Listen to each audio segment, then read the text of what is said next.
इकलौता देवर लाया 2 मुंह वाली देवरानी। मेरी देवरानी तो 2 मुंह वाली देवरानी है। क्या 2 मुंह वाली देवरानी? हाँ, अभी कल ही की बात है। मैं किचन में खाना बना रही थी, आई और कहती है दीदी वो बाथरूम का नल बंद नहीं हो रहा है। फिर मैं जैसे नल देखने गई वैसे उसने परिवार वालों को खाना परोस दिया है और परिवार वाले उसकी तारीफ और मेरी बुराई करने लगे। और तू ये भी नहीं कह सकती कि खाना तूने बनाया है। अगर हम जेठानी थोड़ी सी टेढ़ी हो जाए तो लोग कहते हैं कि बड़ी टेढ़ी जेठानी है, और सीधी रहे तो देवरानी सर पर चढ़कर बाल नोचने लगती है। नीलम तेरा भी इकलौता देवर है, कहीं 2 मुंह वाली देवरानी वो भी ना लेकर आए। अरे बहनों, मेरी सास है ना, मेरी सास ही पसंद करेगी जैसे उन्होंने मुझे पसंद किया, और मेरी सास अच्छी ही देवरानी लेकर आएंगी मेरे लिए। ठीक है, मैं चलती हूँ, मुझे खाना बनाना है। अपनी सहेलियों से बातें कर नीलम सब्जी मंडी से अपने ससुराल चली आती है, जहां हॉल में फोन पर बात कर रहा अरुण नीलम को देखते ही फोन काट देता है। तभी घर के दूसरे सदस्य भी हॉल में आ जाते हैं। अरे आ गई भाभी आप? देवर जी, आप किससे बातें कर रहे थे जो मुझे देखते ही फोन रख दिया? हाँ कोई नहीं भाभी, एक दोस्त था बस। नहीं भाभी, भैया झूठ बोल रहे हैं, जरूर किसी लड़की से बात कर रहे थे। क्यों छोटे, किसी लड़की का चक्कर है क्या? है तो बता दे, तेरी शादी की उम्र भी हो गई है। कोई जरूरत नहीं है किसी लड़की के बारे में बताने की। अगर किसी के साथ चक्कर चल रहा है तो चक्री जैसा घुमाकर तोड़ दे, वरना बेलन से मार मार कर तेरी हड्डी पसली तोड़ दूंगी। तेरी शादी मैं अपनी पसंद की किसी अच्छे घराने की लड़की से करवाऊंगी। हाँ, जहाँ से वो अपनी तिजोरी भर सके। पापा जी क्या कह रहे हैं आप? मम्मी जी ने सुन लिया ना तो मुश्किल हो जाएगी। मम्मी सुना, पापा कुछ कह रहे हैं। सुना तो नहीं, पर समझ गई मेरी बुराई ही हो रही होगी। और तू बड़ी बहू, ज्यादा अपने ससुर के साथ चुगलबंदी बनाने की जरूरत नहीं है। और आप बच्चों के कान में फुसफुसाकर मेरी बुराई करते हैं, शर्म नहीं आती आपको? अरे माँ, मेरा कहीं चक्कर नहीं चल रहा। तुम जैसी लड़की पसंद करोगी मैं शादी करने के लिए तैयार हूँ।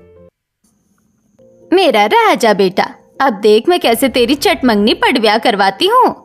शारदा अपने गांव के कुछ रिश्तेदारों से अपने छोटे बेटे अरुण की शादी की बात करती है।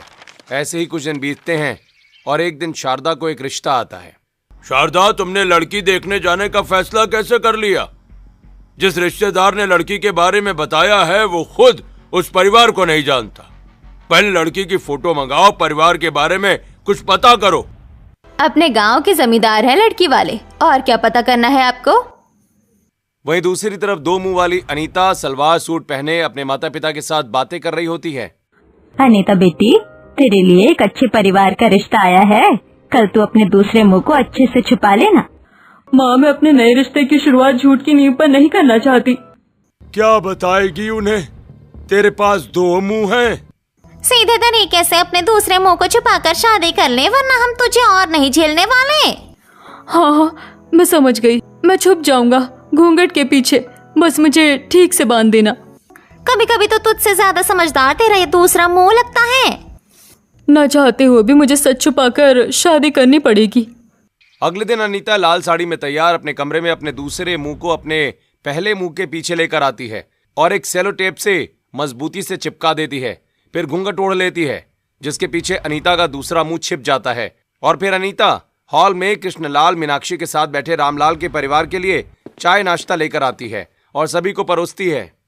अरुण बेटा, यही है हमारी अनीता, बड़ी प्यारी बच्ची है। कैसी लगी तुम्हें?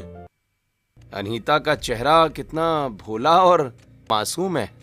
माँ ने काफी अच्छी लड़की का रिश्ता ढूंढा है मेरे लिए। देवर जी, कैसी लगी अनीता आपको? वैसे मेरी देवरानी के रूप में अनीता मुझे बड़ी अच्छी लगी। अरे भाभी, आप भी क्या पूछ रही हो? देखो भैया की तो नजर ही नहीं हट रही। अरे अनीता पसंद है, हम शादी के लिए तैयार हैं। आप हमारे बेटे के लिए अपनी राय बताइए। जी, हमारी बेटी ने तो आपके बेटे को फोटो में ही पसंद कर लिया था, हमें भी रिश्ता मंजूर है। अनीता बेटी, अब तुम कमरे में जाओ। जी, रिश्ता तय हो गया तो अब कुछ दहेज की बात कर लें। आप बताइए, आपको दहेज में क्या चाहिए? अरे भाई, आप भी क्या बात ये? अरे आप क्या औरतों के बीच में कूद पड़े। देखिए समदन जी, हमारे बड़े बेटी की शादी में तो हमें बेड, अलमारी, सोने की चेन, अंगूठी, घड़ी, एक बाइक और कुछ नगद भी मिले थे। और हमारे छोटे बेटे की नौकरी तो बड़े बेटे से भी अच्छी है। अब आपको जो सही लगे। समधन जी, इतना तो हमारे गांव में रिश्ता तय होने में खर्च हो जाता है, ये सब तो आपको मिलेगा ही।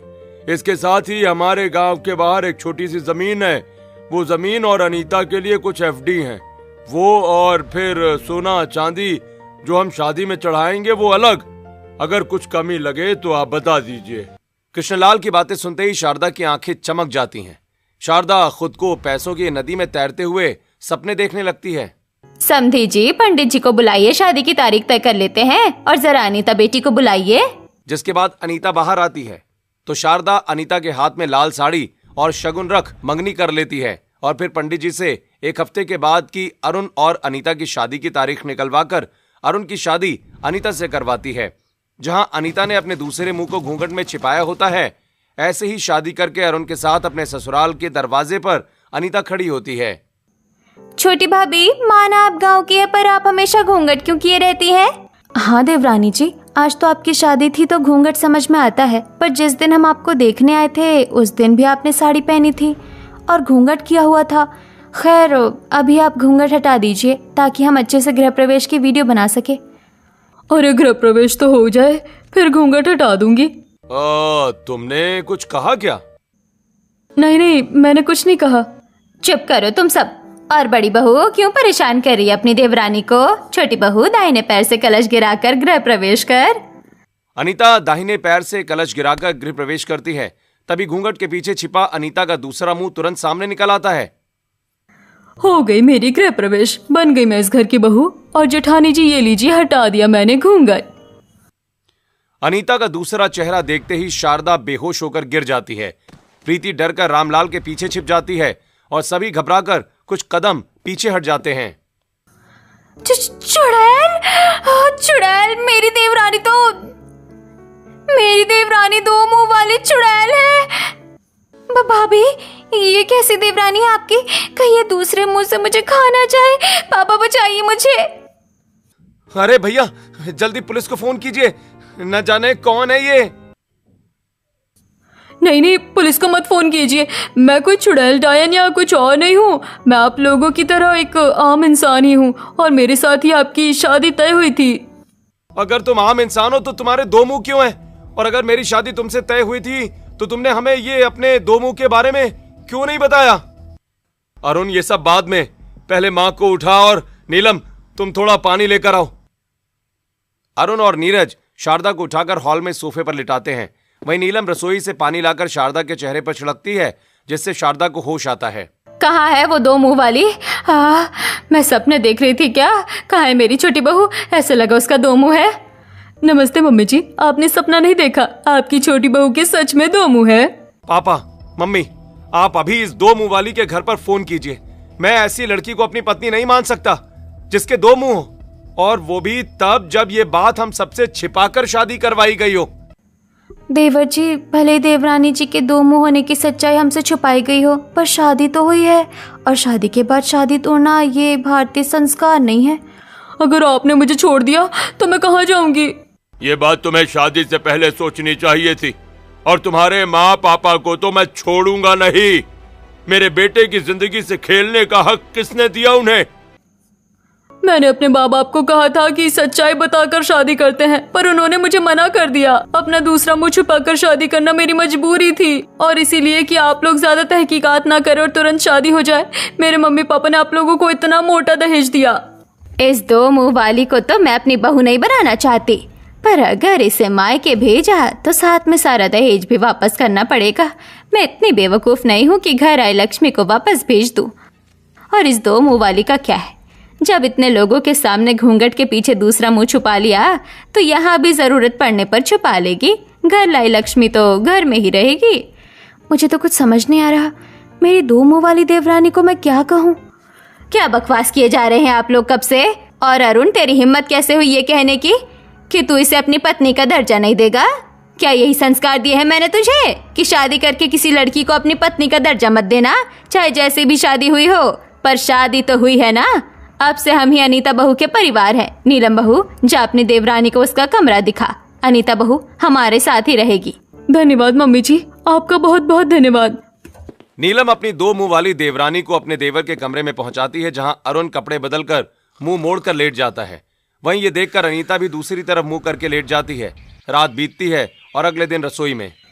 देवरानी जी, आज आपकी पहली रसोई है। घर में सभी आपसे थोड़ा नाराज है, पर अगर आप अपनी पहली रसोई में खाना अच्छा बनाएंगी तो सभी आपसे बहुत खुश होंगे। जेठानी जी, मैं अपनी पहली रसोई में ऐसा स्वादिष्ट खाना बनाऊंगी कि सभी मुझसे बहुत खुश हो जाएंगे। जिसके बाद अनीता खुशी खुशी अपने ससुराल वालों के लिए तरह तरह के पकवान बनाकर डाइनिंग टेबल पर परोसती है। ये खाना तुमने बनाया है? बहुत स्वादिष्ट है। मैं तो सोच रहा था कि न जाने तुम कैसा खाना बनाओगी। बहू, हम तो पहले तुम्हारे हाथ का खाना ही नहीं खाने वाले थे, पर जब खाने की खुशबू हम तक पहुंची तो हमने सोचा कि खाना भाई खा कर देखते हैं। वाकई खाना बहुत स्वादिष्ट बना है। भाभी, अब ये बात तय हो गई कि आपका इकलौता देवर जो देवरानी लाया है वो हम लोगों की तरह ही आम इंसान है, बस थोड़ी सी अलग है। मैंने कल रात गूगल किया, कुछ लोग ऐसे होते हैं जो एक्स्ट्रा बॉडी पार्ट के साथ जन्म लेते हैं। सबसे कॉमन तो इसमें उंगली होती है और सबसे रेयर होते हैं दो मुंह, कुछ के जन्म से तो कुछ के जन्म के बाद। अनीता, तुम्हारा ये दूसरा मुंह कब से है? अरे छोड़िए ना, मेरे दूसरे मुंह के बारे में क्या बात करना। वैसे मैंने भी आप लोगों के लिए रसगुल्ले बनाए हैं, मैं अभी लेकर आती हूँ। मैंने भी का क्या मतलब है? बहू, तेरी दो मुंह वाली देवरानी के दूसरे मुंह ने अपनी अलग पहली रसोई बनाई है। बड़ी नमूनी देवरानी मिली है तुझे। अनीता रसोई में आती है और कढ़ाई में रखे गर्म रसगुल्ले निकालकर उनमें मिर्च भरने लगती है। अरे ये तू क्या कर रही है? रसगुल्लों के अंदर मिर्च पाउडर क्यों डाल रही है? बिल्कुल चुप, तू कुछ नहीं कहेगी। कल और आज ये लोग मेरे बारे में बहुत कुछ कह रहे थे, जरा इन्हें मजा तो चखाऊं मैं। दो मुंह वाली अनीता का अपने दूसरे मुंह पर कोई कंट्रोल नहीं होता है, जिसकी वजह से अनीता ना चाहते हुए भी मिर्च भरे हुए रसगुल्ले अपने ससुराल वालों को खिला देती है। रसगुल्ले खाते ही सभी के चेहरे लाल हो जाते हैं और सभी के कानों से धुआं निकलने लगता है। देवरानी जी, कैसे रसगुल्ले बनाए हैं आपने? इतने तीखे, मुझे तो हिचकी आने लगी। अनीता बहू, ये तुमने अच्छा नहीं किया। तुम्हारी पहली रसोई से हम इतने खुश थे कि हमने तुम्हें माफ कर दिया था और तुमने हमें मिर्च वाले रसगुल्ले खिला दिए। भाभी, ननंद होने के नाते मजाक तो मुझे आपके साथ करना चाहिए था, आपको हमारे साथ नहीं। और अगर आपको मजाक करना ही था तो मुझसे करती, बड़ी भाभी से करती। मम्मी पापा को मिर्च वाले रसगुल्ले क्यों खिलाए? नीलम खुद को संभालती है और रसोई से शहद लाकर सभी को शहद खिलाती है। वहीं अनीता का दूसरा चेहरा हंसता रहता है। वहीं अरुण और नीरज अपने ऑफिस तो प्रीति अपने कॉलेज चली जाती है। ऐसे ही अनीता की पहली रसोई पूरी होती है और फिर अगले दिन हॉल में रामलाल, शारदा और नीलम फोन पर अपने रिश्तेदारों से बात कर रहे होते हैं। बड़ी बहू, अपने इकलौते देवर की देवरानी तो ले आई, अब उसकी मुंह दिखाई कब करवाएगी? मम्मी पापा जी, बुआ जी का फोन है, देवरानी जी की मुंह दिखाई के बारे में पूछ रही हैं। तेरी दादी सास भी मुझसे वही पूछ रही है। बहू, हम तेरे ये दो मुंह वाली देवरानी की मुंह दिखाई नहीं करवा सकते, वरना हमारे परिवार की बड़ी बदनामी होगी और हो भी सकता है कि ये बात इतनी फैल जाए कि हमारे घर में वैज्ञानिक और पुलिस आ जाएं। अरे बहू, कहाँ खो गई? बुआ जी, मुंह दिखाई तो हम कल ही रखने वाले थे, पर पंडित जी ने बताया कि अगर अभी अपनी देवरानी की मुंह दिखाई करवाई तो उनकी वैवाहिक जिंदगी अच्छी नहीं बीतेगी। जब शुभ मुहूर्त आएगा तब मुंह दिखाई रखेंगे। नीलम की देखा देखी रामलाल और शारदा भी रिश्तेदारों को यही बहाना देते हैं, जिसके बाद पूरा परिवार हॉल में बैठे हुए। भाभी, कुछ दिनों के लिए तो आपने ये मामला संभाल लिया, पर लंबे समय तक नहीं संभाल पाएंगे। कभी ना कभी तो रिश्तेदार हमारे घर आएंगे ही। अगर रिश्तेदार आएंगे तो मैं अपने दूसरे मुंह को घूंघट में छुपा लूंगी और जब बाहर निकालूंगी तब भी। ऐसे ही कुछ दिन बीतते हैं और एक दिन दोपहर को नीलम और शारदा अपने घर से बाहर निकल रही होती हैं। तभी कुछ पड़ोसने उन्हें रोक लेती हैं। अब जरूर ये लोग मेरी देवरानी के बारे में पूछेंगे, क्या जवाब दूंगी इन्हें? क्यों नीलम बहू, ऐसी कौन सी सोने की जड़ी देवरानी लेकर आई हो कि इतनी जल्दी शादी करवा ली? हमें ना शादी में आने का मौका मिला, ना गृह प्रवेश में आ पाए और अब मुंह दिखाई भी नहीं करवा रही हो। अरे बहन, तुम लोग तो घर के ही लोग हो, मुंह दिखाई क्या करवाना? आओ किसी दिन मिल लो बहू से, उसके हाथ का चाय नाश्ता भी कर लेना। ऐसा करो, 1 महीने बाद आना। अरे 1 महीने बाद भी क्यों? ऐसा कर, सीधे मेरे 13वीं में अपनी बहू की मुंह दिखाई कर लेना। खाने पीने का खर्चा आधा कर लेना, तेरे बहुत पैसे बच जाएंगे। पैसों की बात नहीं है, वो अभी मुहूर्त सही नहीं है। अरे वो देखो, वहाँ बालकनी में। सभी की नजर बालकनी में खड़ी अनीता पर जाती है, जहां अनीता कपड़े फैलाते हुए अपने दूसरे मुंह से बात कर रही होती है। अरे ये तेरी जेठानी के कपड़े है ना, फेंक देने। तो उसके कपड़े क्यों फैला रही है? अरे तो घूंघट से बाहर क्यों आ गई? मैं बालकनी में खड़ी हूँ, अंदर जा। अचानक अनीता के दो मुंह देखकर पड़ोस की कुछ औरतें बेहोश हो जाती हैं और बाहर खेल रहे बच्चे डरकर चीख पुकार मचाने लगते हैं। ये देख घबराई अनीता, नीलम और शारदा तुरंत घर के अंदर चली जाती हैं। बड़ी बहू, तेरी ये दो मुंह वाली देवरानी पागल हो गई है क्या? ये अपने दूसरे मुंह के साथ बालकनी में क्यों आ गई? अभी थोड़ी देर में औरतों का जमावड़ा हमारे घर आ जाएगा, तेरी दो मुंह वाली देवरानी की मुंह दिखाई करने। मुझे माफ कर दीजिए, अचानक से मेरा दूसरा मुंह घूंघट से बाहर निकल आया। प्रीति, जल्दी अपने दोनों भाइयों को घर बुलाओ। अगर हमारे पड़ोसी आ गए तो उन्हें संभालना मुश्किल हो जाएगा। प्रीति अपने दोनों भाइयों को फोन करती है कि तभी पड़ोस की करीब 15 औरतें हाथों में झाड़ू, डंडे, बेलन लिए शारदा के घर में घुस आती हैं। वो देखो बहनों, वो रही दो मुंह वाली चुड़ैल, छोड़ना मत। सभी एक साथ इस पर हमला करो, इसे पेड़ से बांध कर आग लगा देंगे। सभी औरतें घरवालों को ढकेलकर अनीता को चारों तरफ से घेर लेती हैं। तभी एक हाथ में कढ़ाई तो दूसरे हाथ में कलछुल लिए नीलम औरतों की भीड़ में घुस पड़ती है और सभी को धकेलकर पीछे कर देती है। खबरदार, जो किसी ने मेरी देवरानी को हाथ लगाया वो आप लोगों की बहुत इज्जत करती है, मुझे हाथ छोड़ने पर मजबूर मत कीजिएगा। गंगा काकी, आप ही औरतों को भड़का कर यहाँ लेकर आई है ना? आप लोगों को मेरी दो मुंह वाली देवरानी चुड़ैल लगती है? हम लोग इतने दिनों से साथ में रह रहे हैं, हमें तो कुछ नहीं हुआ। बहू, तू अपनी दो मुंह वाली देवरानी को बचा मत। अगर ये चुड़ैल नहीं है तो इसके दो मुंह क्यों है तो है, दो मुंह हो चाहे 50 मुंह हो, आपको क्या दिक्कत है? अगर कुछ होगा तो पहले हमें होगा, हमें कुछ होने के बाद आप मेरी देवरानी के साथ जो करना चाहे कर लीजिएगा। उससे पहले मुझे बात का बतंगड़ नहीं चाहिए। अब जाइए यहाँ से। नीलम का रौद्र रूप देखकर सभी पड़ोसनें वापस चली जाती हैं। तभी अरुण, नीरज ऑफिस से लौटते हैं। वहीं पूरा परिवार नीलम को देखकर काफी हैरान हो जाता है। प्रीति अपने दोनों भाइयों को सारी कहानी बताती है। ऐसे ही कुछ दिन बीतते हैं और एक रात नीलम के कहने पर अरुण अपने और अनीता के रिश्ते को आगे बढ़ाने के लिए अनीता के लिए गजरा लेकर आता है। अरे वाह पतिदेव जी, आपको याद आ गया कि आपकी एक बीवी भी है। हाँ, वो भाभी ने कहा था कि अपने रिश्ते को आगे बढ़ाइए, इसीलिए मैं गजरा लेकर आया हूँ। पर तुम ये ऐसे अचानक अपने दूसरे चेहरे से मत बोला करो। ये मेरे बस में नहीं है, उसका अलग दिमाग है, मेरा अलग। खैर, गजरा लाए हो तो पहना भी दीजिए। अरे उसे नहीं, मुझे पहनाइए। नहीं, मुझे पहनाइए। नहीं, मुझे पहनाइए, पहनाइए जल्दी। अच्छा, ये लो गजरा, जिसे पहनना हो पहन लेना। तुम दोनों के मुंह को एक साथ बोलते देखकर मुझे बहुत अजीब लग रहा है। अनीता के दो मुंह को देखकर हमेशा की तरह अरुण डर जाता है। इसी वजह से अरुण कभी भी अनीता के करीब नहीं आ पाता। ऐसे ही कुछ दिन बीतते हैं और एक दोपहर रसोई में। देवरानी जी, कल रात से मेरी कमर में थोड़ा दर्द है, इस वजह से मैं सुबह नीरज के लिए लंच नहीं बना पाई थी और अभी भी ऑफिस जाकर नीरज को लंच नहीं दे पाऊंगी। ज़रा ये लंच आप नीरज को दे आइए और अपना दूसरा मुंह छुपा कर जाइएगा। ठीक है देवरानी जी, आप चिंता मत कीजिए। अनीता अपने दूसरे मुंह को हमेशा की तरह घूंघट में छिपाती है और फिर लंच लेकर घर से बाहर निकलती है। अनीता को देखते ही पड़ोस की औरतें अपने अपने बच्चों को घर के अंदर बुला लेती हैं। ऐसे बर्ताव से वाकिफ अनीता नीरज के ऑफिस पहुंचकर उसे लंच देती है। अरे तुम क्यों आई हो लंच लेकर? नीलम कहाँ है? वो तो कमरे में आराम कर रही है। वैसे आपकी शादी को कितने साल हुए हैं? 3 साल। क्यों? क्या सिर्फ 3 साल में ही जेठानी जी ने आपको लंच देना छोड़ दिया? और लंच भिजवाया भी मेरे हाथ से रही है। कल को कहेंगे कि कैंटीन में खा लेना। खैर, आप ये सब उससे मत कहिएगा, ये तो मेरे मन में जो आता है मैं बोल देती हूँ।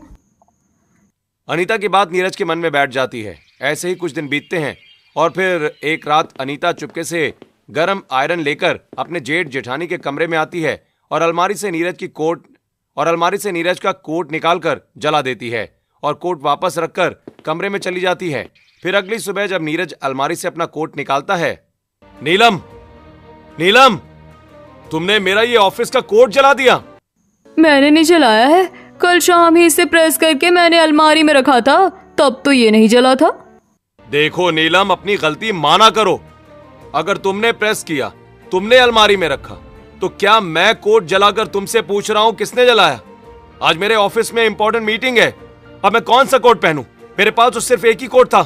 दरवाजे के पास खड़ी दो मुंह वाली अनीता सारी बातें सुनकर कमरे में चली जाती है। भैया जेठानी जी ने जो भी किया वो भूल जाइए और घर से जल्दी निकलकर किसी दुकान से दूसरा कोट खरीद लीजिए। मैं पीछे पीछे नाश्ता और लंच लेकर आपके ऑफिस आती हूँ। नीलम से नाराज नीरज बिना नाश्ता किए और बिना लंच लिए घर से निकल जाता है। थोड़ी देर के बाद अनीता नीरज के लिए नाश्ता और लंच लेकर ऑफिस पहुंचती है और नीरज को नीलम के खिलाफ भड़काती है। ऐसे ही कुछ दिन बीतते हैं और एक दिन शाम को नीलम के सिर में बहुत तेज दर्द हो रहा होता है। तभी ऑफिस से नीरज कमरे में आता है। नीलम जरा एक कप ब्लैक टी बना कर लाओ, मेरा सिर दर्द हो रहा है। मेरा भी सिर दर्द कर रहा है। मैं तो क्या मैं चला जाऊं रसोई में ब्लैक टी बनाने? आप इतना नाराज क्यों हो रहे हैं? मैंने बस आपको बताया कि मेरा भी सिर दर्द कर रहा है। मैं जा रही हूँ रसोई में, हम दोनों के लिए ब्लैक टी बनाने। बात मत घुमाओ नीलम, कुछ दिनों से मैं देख रहा हूं कि तुम मेरे काम नहीं करना चाहती। ना तो मुझे वक्त पर खाना दे रही हो और ना ही अब तुम्हें मेरी कोई परवाह रही है। कौन डाल रहा है आपके मन में ये सब बातें? ऐसा कुछ भी नहीं है। और आप कब से इतने नाराज रहने लगे? 2 मिनट में इतना गुस्सा? कोई परेशानी है तो हम बैठकर बात करते हैं। तुम्हारा स्वभाव परेशानी है, मुझे अनीता ने बताया है। औरतें ऐसे तभी करती हैं जब उनका इंटरेस्ट अपने पति में खत्म हो जाता है। बुद्धू पतिदेव, वो होती होंगी कोई औरतें, आपकी पत्नी ऐसी नहीं है। 7 जन्म तक साथ निभाने का वचन दिया है, पीछे नहीं हटूंगी। अपने प्यार भरे स्वभाव से नीलम एक बार फिर अपने पति का दिल जीत लेती है और अनीता का प्लान फ्लॉप हो जाता है। लेकिन अपने देवर देवरानी के नाजुक रिश्ते के बारे में सोचकर नीलम किसी को कुछ नहीं बताती। ऐसे ही कुछ दिन बीत जाते हैं और एक रात रसोई में पानी पीने आई शारदा पीछे मुड़ते ही दो मुंह वाली अनीता को देखकर डरकर पानी उगल देती है। भूत भूत, मेरे घर में भूत घुस आया। मम्मी जी, मैं आपकी छोटी बहू हूँ, भूत नहीं। अंधे बेवकूफ, अंधेरे में मेरे पीछे आकर क्यों खड़ी हो गई? एक पल के लिए मुझे ऐसा लगा कि कोई 2 मुंह वाली चुड़ैल या भूत मेरे पीछे खड़ी है। मुझे माफ कर दीजिए मम्मी जी, अंधेरे में मुझे आप सही से दिखाई नहीं दी। 4 आंखें हैं तेरे पास, फिर भी तुझे मैं दिखाई नहीं दी? बेवकूफ, अपने इस बेकार दूसरे मुंह को तो छुपा कर ही रखा कर। दिन में तो देखकर अजीब लगता है, रात में देखकर कलेजा मुंह में आ जाता है। अनीता की अच्छी क्लास लगाकर शारदा पानी लेकर चली जाती है। ऐसे ही रात बीतती है और फिर अगले दिन रात में नीलम पूरे परिवार को खाना खिला रही होती है। वहीं अनीता शारदा के कमरे में आती है और शारदा की रखी 2 लीटर की पानी की बोतल को पीने लगती है। अरे पागल, तू मम्मी जी का पानी क्यों पी रही है?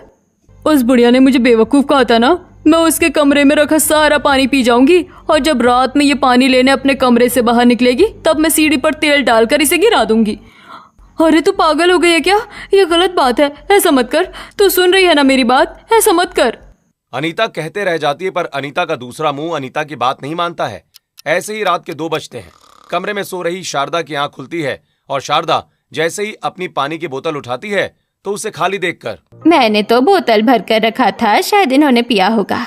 इन्हें पता है मुझे रात में प्यास लगती है, फिर भी पानी पीकर खाली बोतल छोड़ दी।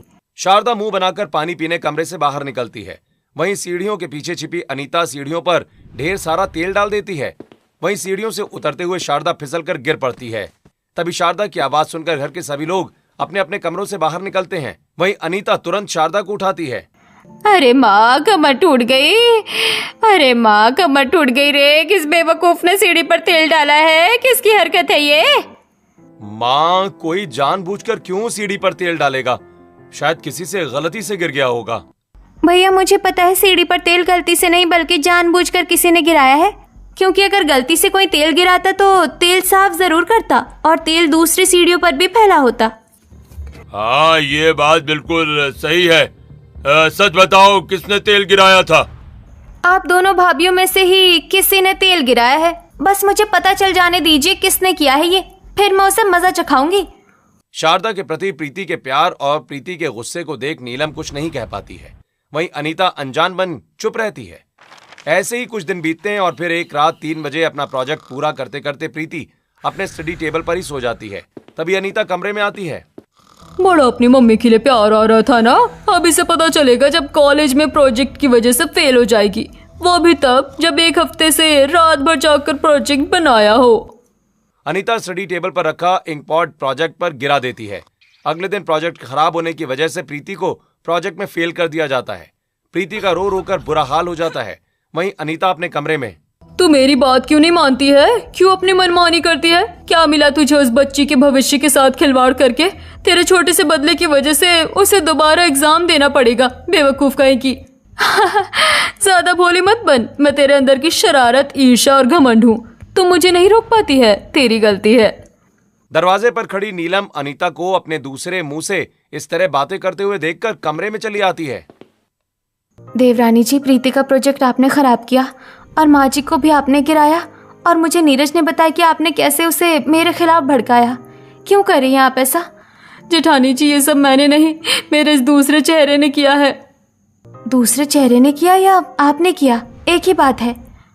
नहीं जेठानी जी, हमारा शरीर एक है पर दो मुंह होने की वजह से दिमाग भी दो है। मेरे दूसरे मुंह के दिमाग में जो आता है वो मुझसे जबरदस्ती करवाता है और मैं चाहते हुए भी उसे रोक नहीं पाती हूँ। ये क्या कहानी है? ऐसे कैसे हो सकता है? ये कहानी तब की है जब मैं...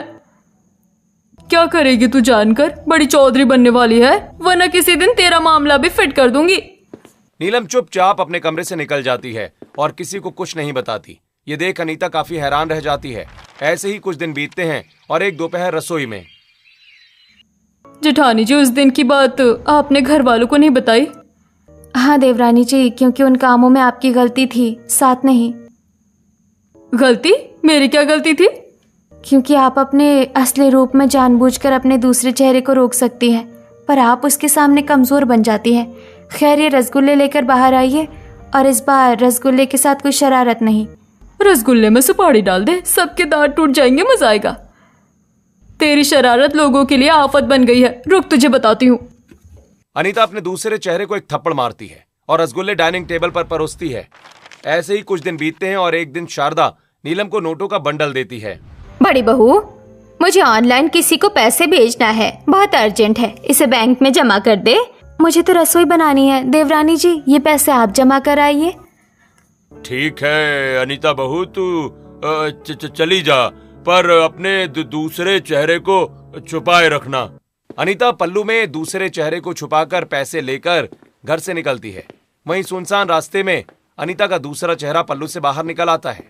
अरे बुद्धू, पैसे रख ले, सुनसान सड़क है, कह देना कि चोर पैसे छीन कर भाग गया। मेरी बात कान खोल कर सुन ले, इस तरह पल्लू से बाहर मत निकला कर, और इस तरह से उटपटांग आइडिया दिए तो मैं तेरे नाक में उंगली डालकर खींच दूंगी। जिसके बाद अनीता पैसे जमा कर वापस आ जाती है। जहां कुछ आवाज सुन अनीता चौखट पर ही रुक जाती है। नीलम बहू, मैं अपने बेटे की दूसरी शादी करवाऊंगी। आखिर कब तक मेरा बेटा और हम तेरी दो मुंह वाली देवरानी को लेकर परेशान रहेंगे? मम्मी जी, बस कुछ दिन और इंतजार कर लीजिए, फिर अपना फैसला लीजिएगा।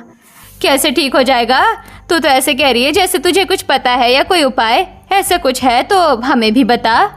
जेठानी जी, मम्मी जी सही कह रही है। आखिर कब तक मेरी वजह से आप लोग परेशान रहेंगे? मम्मी जी, मैं खुद अरुण को छोड़कर चली जाती हूँ, बदले में मुझे कुछ नहीं चाहिए। और जेठानी जी, आपने अपनी दो मुंह वाली देवरानी का बहुत साथ दिया है, वो भी तब जब मैंने आपकी शादीशुदा जिंदगी में खलल डालने की कोशिश की। अरे रसगुल्लों के साथ शरारत ना कर तूने अपने अंदर की शरारत, पैसे ना चुरा कर तूने अपने अंदर की लालच, और अब अपनी जेठानी की तारीफ कर तूने अपने अंदर की ईर्ष्या के साथ सारी बुराइयों को खत्म कर मुझे खत्म कर दिया। इतना कहते हुए अनीता का दूसरा चेहरा, जो अनीता के अंदर की बुराई का प्रतीक था, सूखकर एक फूल में बदल जाता है। ये देखकर पूरा परिवार हैरान रह जाता है और नीलम तुरंत उसे तोड़ लेती है। मेरा दूसरा चेहरा गायब हो गया, ये कैसे हुआ? देवरानी जी, क्योंकि आपने अपने अंदर की बुराई पर कंट्रोल पा लिया। बहू, तुझे ये सब कैसे पता? जिस दिन प्रीति प्रोजेक्ट में फेल होने की वजह से रो रही थी, उस दिन मैंने देवरानी से सारी कहानी पूछी, तभी उनका दूसरा मुंह बीच में बोल पड़ा। मैं समझ गई कुछ गड़बड़ है, और उसी रात मैं देवरानी जी के मायके पहुंची, जहां मुझे पता चला। एक मुंह वाली अनीता वाराणसी आई होती है और गंगा नदी में स्नान कर रहे सिद्ध साधु धीरेन्द्र नाथ के कपड़े शरारत में पेड़ पर बैठे बंदरों की तरफ फेंक देती है। अरे बानर, हमार कपड़ा हर दा। अरे ये बंदर बड़ी शरारती है, किसी के भी कपड़े ले लेते हैं। गुरुदेव, ये कन्या झूठ बोल रही है, इसी ने कपड़े फेंके हैं। ए लड़की, तूने शरारत की, इससे मुझे कोई आपत्ति नहीं है, पर तूने झूठ बोला और मासूम जीवों को फंसाने की कोशिश की। हम तुमको श्राप देते हैं। जिस दूसरे चेहरे को तू छुपाने की कोशिश करती है ना, अब वो किसी से छिपेगा नहीं। धीरेन्द्र नाथ के श्राप देते ही अनीता की गर्दन में एक और मुंह निकल आता है। वो सिद्ध साधु तो मुझे नहीं मिले, पर उनका वही शिष्य गुरुभद्र मुझे मिला। उन्होंने बताया कि सन्यासी बाबा को अपनी गलती का एहसास हुआ और उन्होंने बताया कि एक दिन उसकी जेठानी आएगी, उसे उपाय बताना कि जिस दिन ये अपनी सभी बुराइयों पर विजय हासिल कर लेगी, उस दिन उसका दूसरा चेहरा अपने आप एक फूल में बदल जाएगा। ये सब बात उसे पता नहीं चलनी चाहिए, इसीलिए मैंने किसी को कुछ नहीं बताया और देवरानी जी को खुद पर कंट्रोल करने के लिए कहा। धन्यवाद जेठानी जी, धन्यवाद। मैंने उनसे बहुत विनती की थी पर उन्होंने मुझे कुछ नहीं बताया था, पर आज आपकी वजह से मेरा दूसरा मुंह और मेरे अंदर की बुराई खत्म हो गई। नीलम फूल को अपने बैल्कनी के गमले में लगा देती है और अगले दिन अपनी देवरानी की मुंह दिखाई करवाती है, जिसके बाद दोनों देवरानी जेठानी हंसी खुशी अपने परिवार के साथ जीवन बिताने लगती हैं।